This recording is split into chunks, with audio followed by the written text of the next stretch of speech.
Hello, we are discussing about GATE 2005 ECE paper. In the derivation of expression for peak percent overshoot, that is peak overshoot indicated with m suffix p. Okay, and we know that one equation mp is equal to e power minus pi zeta divided by square root of 1 minus zeta square into 100. Which one of the following conditions is not required to get this derivation? Okay, what is the false value? Which condition is not required to get the derivation for the MP value?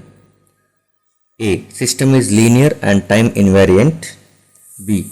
System transfer function has a pair of complex conjugate poles and no zeros.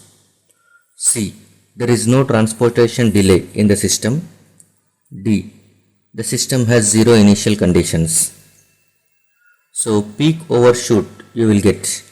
Peak overshoot is going to be present, that is which is going to be greater than 0 only for whenever zeta is between 0 to 1.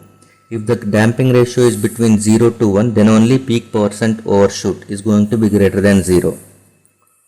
Okay, so at zeta is equal to 0, MP is maximum, peak overshoot is maximum, and at zeta is equal to 1, peak percentage overshoot is 0.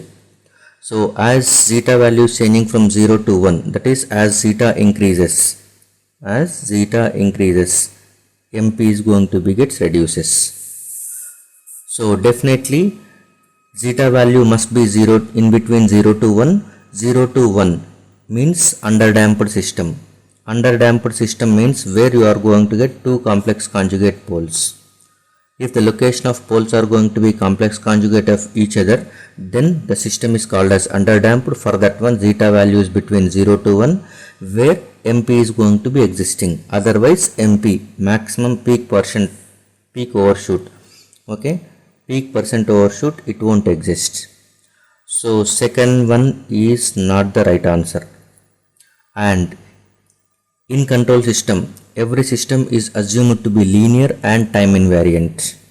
In control systems, every system is going to be assumed to be linear as well as time invariant, and we'll choose a condition such that there is no initial conditions are going to be existing. Okay, so the system should start when the input is going to be giving. It should not have any previous values, even though if you are not giving any input, but still the output is not 0. By that time there must be some initial conditions are going to be existing. This type of situation should not happen. Okay, so all systems are going to be causal systems which doesn't have any initial conditions, and the system must be linear and time invariant, and system should have a pair of complex conjugate poles.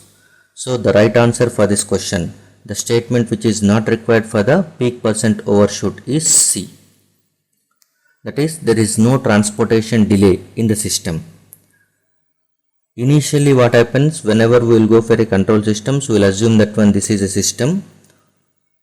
Okay, for that one we are going to apply inputs, and you expect some response of this one, that is nothing but outputs. So if you give inputs directly to the control system, at that time there is no delay. But what happens, system is going to be at one place and the real time signals are going to be generating from some other place, and they are going to be bringing towards the inputs of the system. Then there is a delay is going to be taking place.